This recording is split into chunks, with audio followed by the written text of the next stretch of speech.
श्री सरस्वती मैया की जय, श्री कृष्णचंद्र भगवान की जय। देखिए क्या है कि जिस नव वर्ष को आजकल के पढ़े लिखे लोग मना रहे हैं, वस्तुतः वे पढ़े लिखे नहीं कहे जा सकते हैं, उनको अनपढ़ कहना चाहिए। क्यों? क्योंकि जितना वैज्ञानिक आपका नव वर्ष है उसको छोड़कर आप अवैज्ञानिक चीज को अपना रहे हैं। पहले मैं आपको इतिहास बताता हूं इसका। 1 जनवरी का 1 जनवरी नववर्ष कैसे है। देखिए 31 मतलब 31 दिसंबर को लोग बड़े जोश के साथ मनाते हैं, गाना बजाना वगैरह सब। और इसमें रात को शराब भी पिया जाता है, क्योंकि रात को 12 बजे नववर्ष लगेगा 31 तारीख की रात को। तो शराब पीना, गाड़ियों के कांच फोड़ना, और हमारा जो नया वर्ष आएगा, हमारा मतलब हम हिंदुओं का, और जो पढ़े लिखे हैं वे तो धर्म को मानते ही नहीं हैं, क्योंकि पढ़े लिखों को तो जिसको कह सकते हैं सेकुलर होना पड़ता है। सब मैं तो इनमें विश्वास नहीं करता हूं। तो वो पढ़ा लिखा है जो ये कह रहा है कि मैं इन चीजों में विश्वास नहीं करता हूं, वो पढ़ा लिखा है। और जो कहता है कि मैं भगवान को भी मानता हूं, माता पिता को भी मानता हूं, और हमारे हिंदू नववर्ष को भी मानता हूं, तो उसको समझना चाहिए ये अनपढ़ है। पढ़े लिखे की पहचान बहुत सारी है। वो उसको एक तो कहना ही पड़ता है कि मैं इन चीजों में विश्वास नहीं करता, ये रूढ़ियां हैं, ये अंधविश्वास है। परंतु वो पढ़ा लिखा बड़े जोर शोर से 31 तारीख की रात को लगाएगा पेक। उसको लगाना नहीं कहते हैं, पीना नहीं कहते हैं, उसको शुद्ध भाषा में कहते हैं लेंगे। लेंगे अर्थात वो लेके घूमते फिरेंगे, पिएंगे नहीं शराब को। फिर उसके बाद रात को डांस चलेगा, 31 है इसलिए भोजन वोजन वगैरह सब होगा। ये इस प्रकार 31 मनेगा। उसके बाद 1 तारीख को सभी बड़े जोर शोर से मनाएंगे। अब पहले आप ये समझ लें एक ही बात पर कि मैं इन बातों में विश्वास नहीं करता, रूढ़ियों में मैं विश्वास नहीं करता। भगवान तो मम्मी पापा मानते हैं, मेरा विश्वास नहीं है, पर उनको खुश रखने के लिए मैं धोख लगा देता हूं। और कुछ लड़कियां वे भी इन चीजों को नहीं मानती हैं, पढ़ी लिखी है। हम पढ़ लिख गए हैं, हम इन बातों को क्यों माने, इनसे क्या होता है। कपड़े यहां तक आ गए हैं और नीचे का कपड़ा घुटनों से ऊपर आ चुका है। इधर से भी वायु प्रवाह, इधर से भी वायु प्रवाह। उसको कहते हैं पढ़े लिखे की निशानी। पढ़ी लिखी लड़की है, ये एजुकेटेड लड़की है, उसके कंधे दिखना चाहिए, नीचे से घुटने से ऊपर वो सारे नीचे के पैर दिखना चाहिए। वो पढ़े लिखे की निशानी है। अगर ये ही पढ़े लिखे की निशानी है तो सबसे पहले पढ़े लिखे कौन है? गाय, भैंस, बैल, बकरी, घोड़ा, गधा, हाथी, ऊंट, ये सबसे पहले पढ़े लिखे हैं। क्योंकि इनके मम्मी पापा ने, और तो ठीक है, पर कभी चड्डी भी नहीं पहनाई, अंडरवियर भी नहीं पहनाई। तो फिर ये तो हमसे ज़्यादा पढ़े लिखे और स्मार्ट हुए कि नहीं हुए। अगर कपड़े कम पहनने से अगर स्मार्ट होते हैं तो सबसे पहले स्मार्ट कौन और सबसे पहले अत्याधुनिक कौन? वो पशु है। हम कैसे अत्याधुनिक हो गए? कपड़े उतारने से। कपड़े पहन के भी कोई पढ़ा लिखा हो सकता है, कपड़े पहन के भी कोई एजुकेटेड हो सकता है और विद्वान हो सकता है। उसको कपड़े कम करने की कतई आवश्यकता नहीं है। दूसरी बात, जिस चीज को बड़े जोर शोर से आजकल मनाने लगे हैं, पहले वो उसका इतिहास सुनिए। क्रिश्चियन कैलेंडर रोम वालों के प्रागैतिहासिक पूर्वजों में एक जंत्री प्रचलित थी जिसे अल्बन जंत्री कहते थे। यही अल्बन जंत्री क्रिस्तानी जंत्री का मूल स्रोत है। इसी जंत्री ने धीरे धीरे कई हजार वर्षों में विकसित होकर वर्तमान युग में विश्वव्यापिनी ग्रेगरीय जंत्री का रूप धारण किया है। ये जो रोम वालों के यहाँ जो एक जंत्री प्रचलित थी, अल्बन जंत्री, वो अल्बन से फिर सुधार होते होते जूलियन बनी, जूलियन से फिर ग्रेगोरियन बनी, और अभी जिस हम तारीख को मना रहे हैं वो ग्रेगोरियन तारीख है। ग्रेगोरियन तारीख मना रहे हैं। अल्बन जंत्री में 10 महीनों का ही वर्ष होता था, 10 महीने हुआ करते थे, और वर्ष में केवल 304 दिन ही होते थे। वर्षारंभ मार्च और वर्षांत दिसंबर के साथ होता था। सितंबर 7वां महीना, अक्टूबर 8वां महीना, नवंबर 9वां, जैसा कि इनके नाम से स्पष्ट है। वर्ष के क्रमशः 7वां, 8वां और 9वां महीना थे। इसी प्रकार वर्ष का 5वां महीना क्विटिलिस और 6ठा महीना सेक्सटिलिस नाम से प्रसिद्ध थे। ईस्वी पूर्व 753 में रोम नगर का निर्माता और उसका प्रथम राजा रोम्यूलस ने अल्बन जंत्री के कतिपय महीनों की दिन संख्याओं को घटा बढ़ाकर और उसी जंत्री के आधार पर उक्त नगर की स्थापना के उपलक्ष्य में 21वीं अप्रैल को रोमी जंत्री का प्रवर्तन किया। रोमी जंत्री वहां से चली। देखिए, अल्बन थी, अल्बन से रोमी हो गई, पर इस जंत्री में भी वर्ष की मास संख्या 10 और दिन संख्या 304 ही पूर्ववत बनी रही। 304 दिन का वर्ष होता था। तत्पश्चात रोम के दूसरे राजा न्यूमा पंपिलियास ईस्वी पूर्व 713 में वर्ष में जनवरी और फरवरी 2 महीने जोड़कर उसे 12 महीनों में बांटा। इनने ईस्वी पूर्व 713 में 2 महीने और जुड़ गए और यूनानी जंत्री की देखा देखी उससे 354 दिनों का चांद्रवर्ष बनाया। पुनः ईस्वी पूर्व 452 में वर्ष का आदर्श सौर वर्षमान माना गया और उसे 355 दिनों का कर ऋतुओं और महीनों में सामंजस्य रखने के लिए अधिमास घुसेड़ने की प्रथा चलाई। यहां पर यह भी बता देना आवश्यक है कि न्यूमा के समय से वर्षांत दिसंबर के बदले फरवरी माना जाने लगा। ईस्वी पूर्व 452 में देखिए, दिसंबर के बदले फरवरी जो है उसका वर्षांत माना जाने लगा। फरवरी में वर्षांत होता था। अब ईस्वी पूर्व 452 में रोमी जंत्री का उक्त सुधार होने पर भी रोम के पश्चातकालीन धर्माचार्य संघ, जिसके ऊपर जंत्री बनाने का भार रहता था, राजनीतिक उद्देश्य से वर्ष को घटा बढ़ा दिया करते थे।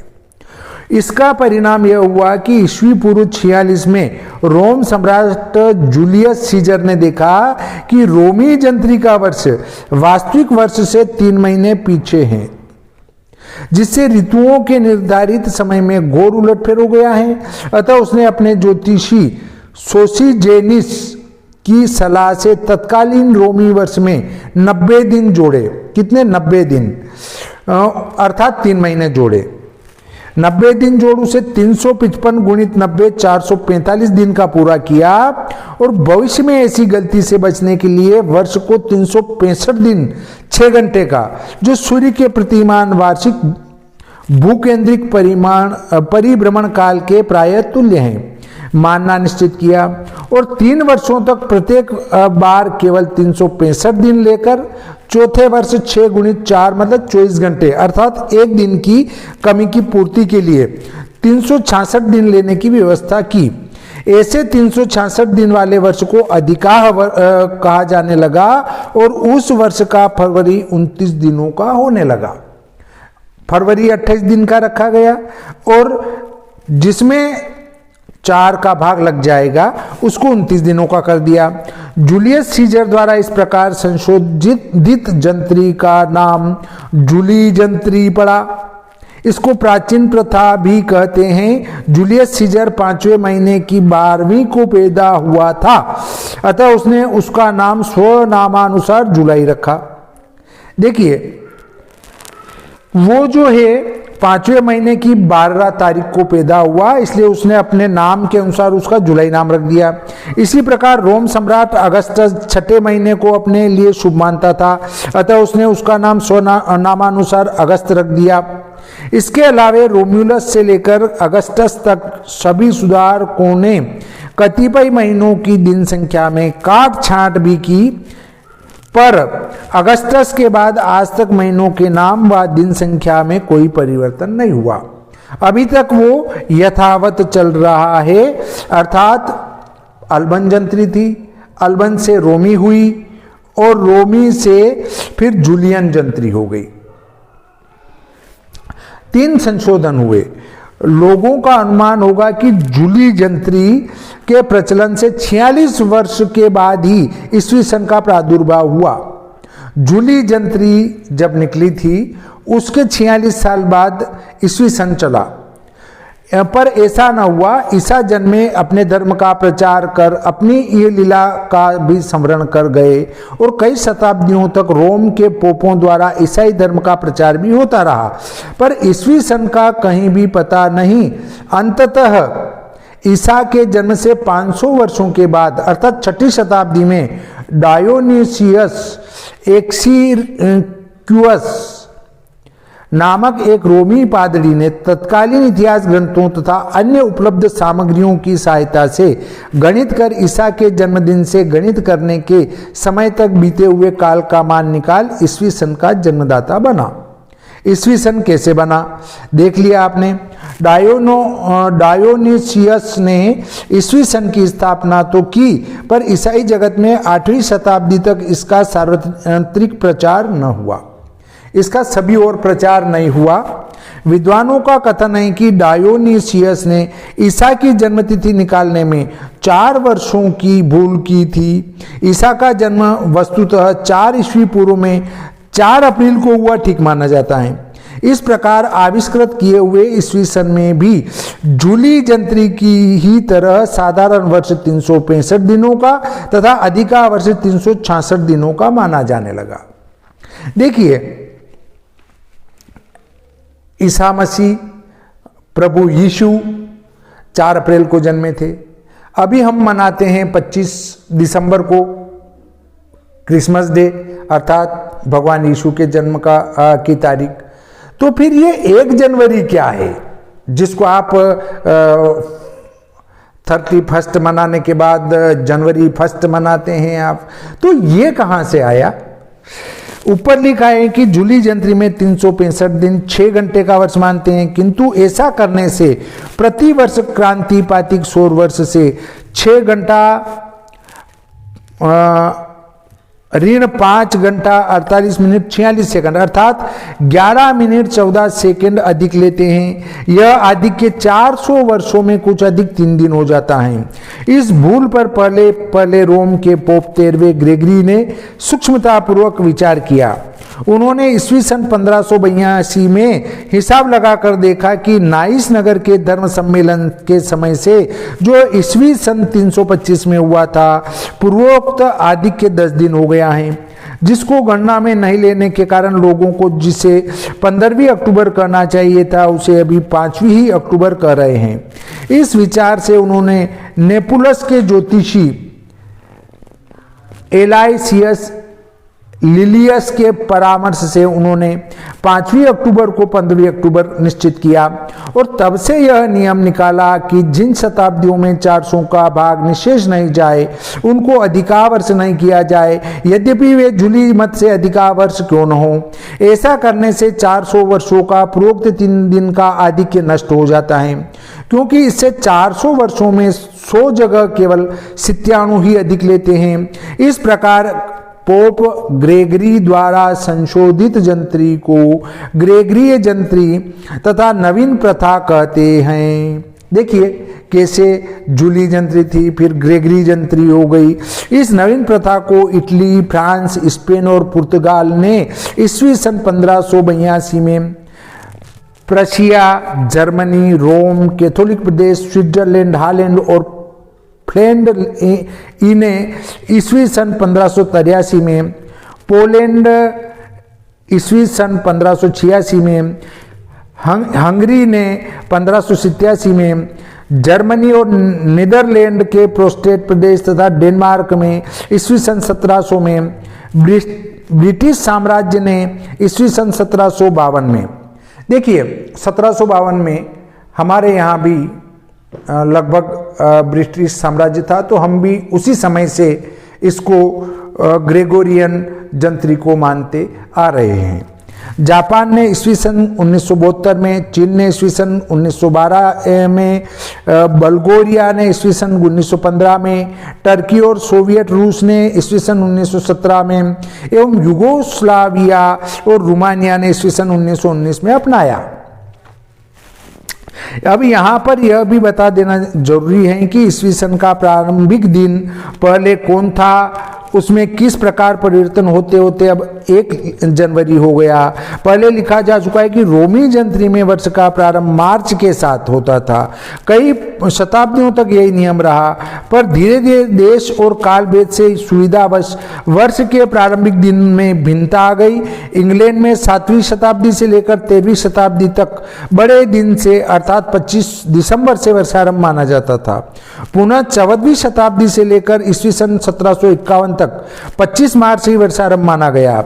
अंत में ईस्वी सन 1752 से जब नवीन प्रथा का प्रचार हुआ तो वर्ष प्रारंभ 1 जनवरी किया जाने लगा। स्कॉटलैंड ने ईस्वी सन 1600 से, बेनीसन ने 1522 से, जर्मनी ने 1544 से, स्पेन, पुर्तगाल, रोमन कैथोलिक, नीदरलैंड ईस्वी सन 1556 से, प्रशिया, स्वीडन, डेनमार्क ने ईस्वी सन 1559 से, फ्रांस ने 1564 से, लोरेन ने 1579 से, प्रोस्टेट नीदरलैंड ने 1583 से, रूस ने 1725 तथा टेस्कोनी ने 1751 से 1 जनवरी को वर्षारंभ मानना प्रारंभ किया। इन्हें ग्रेगोरियन जंत्री तो पहले से स्वीकार कर ली थी, पर 1 जनवरी को वर्षारंभ मानना फिर बाद में स्वीकार किया। इस प्रकार आजकल सभी देशों में ग्रेगरी जंत्री का प्रचार हो गया है और वर्ष का प्रारंभ 1 जनवरी माना जाता है। पर एक समय ऐसा भी आवेगा कि इसका भी संशोधन करना पड़ेगा। क्रांतिपातिक सौर वर्ष दशमलव के रूप में 365.242218 दिनों का होता है। अतः हमें 400 वर्षों में 400 गुणित 242218 अर्थात 96.8872 दिन अधिक लेना चाहिए, पर लेते हम 97 दिन हैं। इससे यह फल निकला कि हम 400 वर्षों में 0.1128 दिन नियम से अधिक लेते हैं, जो 3546 वर्षों में एक दिन हो जाएगा। 22 का धर्म सम्मेलन ईस्वी सन 325 में हुआ था, जो पहले बता चुके हैं। अतः ईस्वी सन 325 धन 35, 46 धन 3871 में हमें एक दिन छोड़ना पड़ेगा। सन 3871 में एक दिन और कम करना पड़ेगा, तब जाकर हमारा तारीखांतर समाप्त होगा। तारीखांतर और उसकी वृद्धि ईस्वी सन 1582 में पोप ग्रेगरी ने 5वीं अक्टूबर की जगह 15वीं अक्टूबर की थी। अतः उस समय दोनों प्रथाओं के तारीख का अंतर 10 हुआ। पोप साहब यदि ईस्वी प्रारंभ से हिसाब किए होते तो यह अंतर 12 होता। सन के पर चूंकि उन्होंने ईस्वी सन 325 से हिसाब किया था, इस कारण अंतर 10 ही आया और यही अंतर चलते चलते ईस्वी सन 1700 के फरवरी की 28वीं तारीख तक रहा। यह सन प्राचीन प्रथानुसार अधिका था, पर नवीन प्रथानुसार वैसा न था। अतः जब प्राचीन प्रथा में फरवरी के अंत 29वीं होने में एक दिन की देर हुई, तो नवीन प्रथा में 11वीं मार्च हुई, जिससे तारीखांतर में एक दिन की वृद्धि हो गई।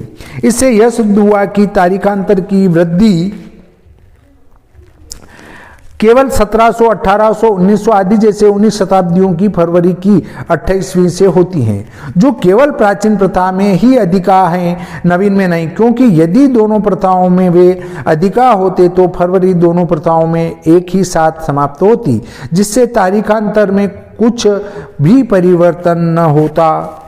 तो देखिए, अभी और बहुत सारा इसमें अब गणित प्रक्रिया आती है, पर मैंने आपको जिसको आप बड़ी प्रेम से 31 मना रहे हैं, दूसरे दिन नव वर्ष मनाने जा रहे हैं, उसका इतिहास बताया। अब इतिहास अब देखिए, 31 दिसंबर की रात को भयंकर सर्दी होती है। जब हम ठिठुरते रहते हैं और ओढ़ कर बैठे होते हैं, बाहर सन्नाटा छाया रहता है। यदि हम खेतों में जावें तो वहां भी ना कोई फसल है ना कुछ है। अब आप कहेंगे फसल क्यों नहीं है?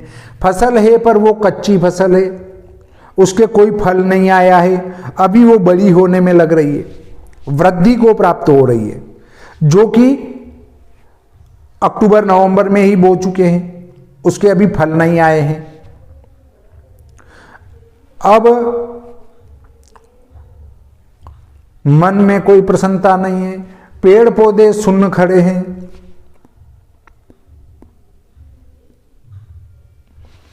अब चलते हैं सनातन धर्म की प्रतिपदा को। 1 जनवरी का इतिहास देखा आपने, इस दिन कुछ भी नहीं हुआ, जिसको आप नव वर्ष मना रहे हैं और सबको बड़ी खुशी खुशी जो है आप बधाइयां दे रहे हैं, जबकि कुछ नहीं हुआ वहां। अब लो किसको? चैत्र शुक्ल पक्ष प्रतिपदा। सारे पेड़ों के पुराने पत्ते झड़ जाते हैं पतझड़ के कारण, और प्रत्येक पौधे में नई कोपलें फूटकर लहलहाती रहती है, नए पत्ते लहलहाते रहते हैं। मान लो कि ये जो है पेड़ पौधे नए वर्ष के सम्मान के लिए अपनी नई कोपलों और नई पत्तों के साथ स्वागत के लिए खड़े हुए हैं। न ज्यादा गर्मी होती है न ज्यादा ठंड होती है।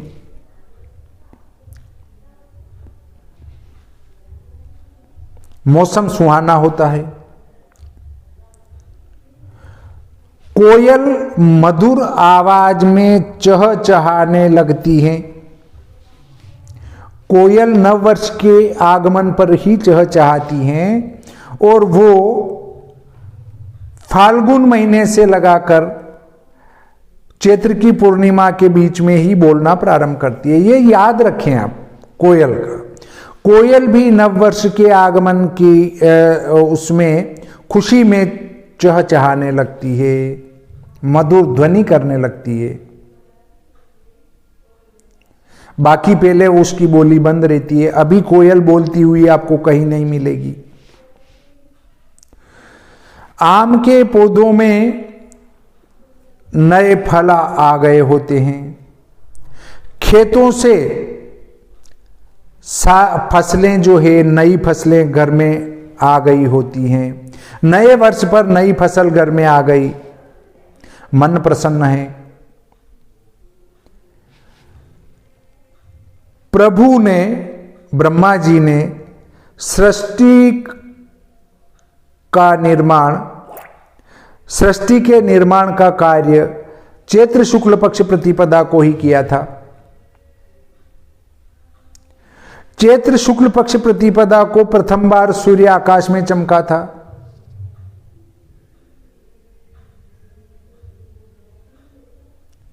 चैत्र शुक्ल पक्ष प्रतिपदा को या उससे अगले दिन नया चंद्रमा उदित होता है।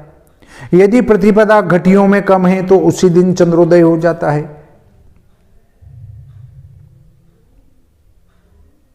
यहां पर अनेकों जयंतियां भी आती है और जयंतियों के बारे में मैं आपको जानकारी दूंगा कि क्या क्या इसमें जयंतियां वगैरह आती है वे आप देख सकते हैं। देखिए, इसके लिए आपको श्री भादौ माता पंचांग का उपयोग करना चाहिए, जिसमें कि इस वर्ष तो प्रकाशक महोदय को दिया है पंचांग, तो इस वर्ष शायद छपे न छपे नहीं कह सकता हूँ, पर अगले वर्ष ये पंचांग अवश्य छपेगा और आपको इस पंचांग को अपने पास अवश्य ही रखना चाहिए। देखिए, इस दिन मैं आपको बताता हूँ कि चंद्र दर्शन भी हो जाया करता है। बसंत नवरात्रि की का शुभारंभ भी यही होता है। देखिए, उसके बाद आता है इसमें गौतम जयंती होती है, गुड़ी पड़वा होती है, ध्वजारोहण होता है, चांद्र संवत्सर का यहीं से प्रारंभ होता है, चेती चंद यहीं होता है, भगवान झूलेलाल की जयंती यहीं होती है। इस प्रकार आप देखेंगे कि इस पर अर्थात चैत्र शुक्ल पक्ष प्रतिपदा पर कई कार्य हुए हैं। जब सृष्टि का आरंभ ही यहां से हुआ, जब प्रथम बार सूर्य ही इस दिन चमका, तो हमें और कुछ कहने की आवश्यकता नहीं है। जो सौर मंडल का सबसे बड़ा ग्रह, अर्थात सबको प्रकाशित करने वाला ग्रह, सबको ऊर्जा देने वाला ग्रह, सबको शक्ति देने वाला ग्रह, फसलों को भोजन देने वाला ग्रह और जीवनदायी, अगर सूर्य ही नहीं निकले तो सब समाप्त है। इसलिए वो जब प्रथम बार चमके, उस दिन क्या था? चैत्र शुक्ल पक्ष प्रतिपदा थी, तो इसलिए हमें वो मनाना चाहिए।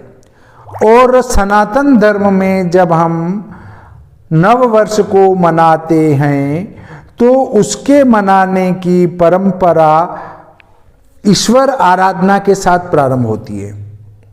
अर्थात चैत्र शुक्ल पक्ष प्रतिपदा से 5 दिन पूर्व से आपको शुद्धि धारण करनी पड़ती है। अब आप कहेंगे शुद्धि धारण क्यों करनी पड़ती है? अरे भाई, वहां से आपका बसंत नवरात्र प्रारंभ हो रहा है, तो जब हम कोई भी व्रत, पर्व, पुण्य आदि करें तो उससे 5 दिन पहले से बाल कटवाना, नाखून काटना, इसके बाद शराब, मांस, अंडे इनका सेवन करना, ये सब वर्जित है। उसके बाद ही आप बसंत नवरात्रि का व्रत आरंभ कर सकते हैं। तो देखिए, उसके आगमन के पहले से आपको पवित्र रहना होता है, और जिस दिन नव वर्ष होता है उस दिन आप पूर्णतया शुद्ध रहकर और ईश्वर की आराधना कर और अपने घर पर एक गुड़ी ध्वजा लगाकर उस नव वर्ष का सम्मान करते हैं। पेड़ पौधे उस नव वर्ष का सम्मान करते हैं। फसलें, नया अन्न घर में आकर हमें खुशी देता है, इसलिए हम खुश होते हैं। परंतु इस 1 जनवरी को क्या होता है, आप बताएं कमेंट करके।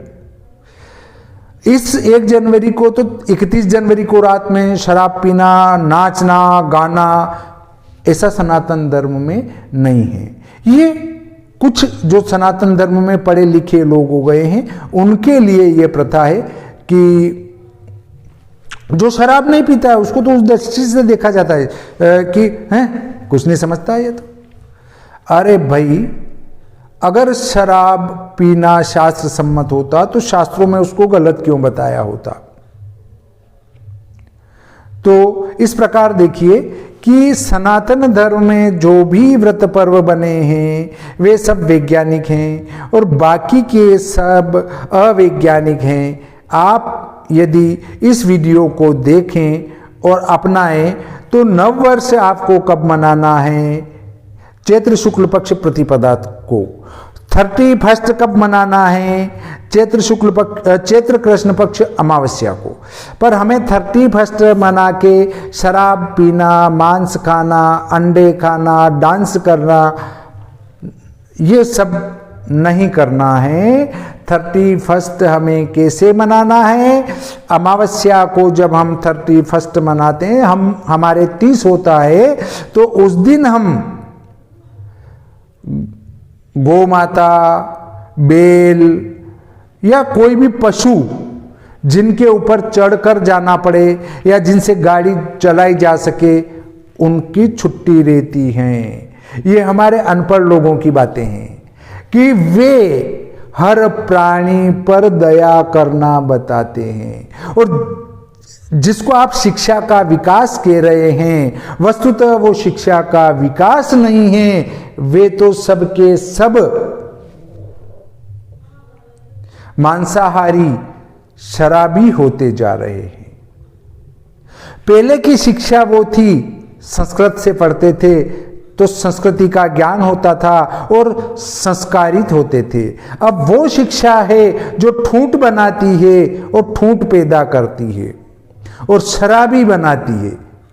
हाँ, इस शिक्षा को पढ़ने के बाद यदि कोई धार्मिक ग्रंथों की शिक्षा भी ग्रहण करता है तो वो तो संस्कारी होता है। परंतु आजकल ट्रेंड क्या हो रहा है कि पहले तो जवानी में शराब पिया, मांस खाया, अंडे खाए, डांस किया, बहुत किया, और जब हमारी ढलती उम्र आई और पेंशन होने आ गई तब हम कह रहे हैं यार हमने पहले बहुत पी लिया और बहुत खा लिया, गलत था, अब हमें कुछ सोचना चाहिए। और फिर वो साधु संत बनते हैं, साधु संत नहीं बनते हैं, अर्थात वो त्यागी बनकर अपने आप को बहुत बड़ा भक्त बनाते हैं और फिर किसी संस्था में जाकर नाटक करने बैठ जाते हैं। पूरी उम्र उनको भक्ति याद नहीं आई, पूरी उम्र तो ये कहते रहे सेकुलर बन के कि मैं इन अंधविश्वासों को नहीं मानता हूं, और लगाते रहे। पर जब वृद्धावस्था आई तब भगवान की याद आई। भाइयों, भगवान कहता है गरुड़ पुराण में, भगवान नारायण खुद कहते हैं, हे गरुड़, जब तक अपने में ताकत है तब तक दान, पुण्य, तीर्थ यात्रा, जप, तप, होम, दान आदि करना चाहिए। और जब आप कमजोर हो जाते हैं, आपकी इंद्रियां निष्क्रिय होने लगती है, तब आप इन पर विचार करेंगे तो कुछ भी नहीं कर पाएंगे, क्योंकि तब आपके बेटे, पोते, बहू आपको दान पुण्य करने भी देंगे या नहीं करने देंगे, उस पर विचार करें। इसलिए जहां तक अपने में ताकत है वहां तक ये सारे कार्य निपटा लेना चाहिए। और अगर आपको कुछ त्याग करना है तो जवानी में त्याग करके देखें, वृद्धावस्था में तो सारा त्याग अपने आप हो जाता है, वहां त्याग करने की आवश्यकता नहीं लगती है। त्याग जवानी में त्याग करने को कहते हैं, वृद्धावस्था के त्याग को त्याग नहीं कहा जा सकता है। तो इस प्रकार मैंने आपको लगभग हमारे जो सनातन धर्म कि नववर्ष और 1 जनवरी का नववर्ष दोनों का तुलनात्मक अध्ययन करके बताया। अब निर्णय आपके हाथ में है। पर हाँ, यदि आप सेकुलर हैं तो मेरी बात आपको बहुत बुरी लगेगी और आप कहेंगे ये घिसा पीटा व्यक्ति हैं। पर हाँ, मुझे तो घिसा पीटा कहलाने में भी बहुत आनंद की अनुभूति होती है।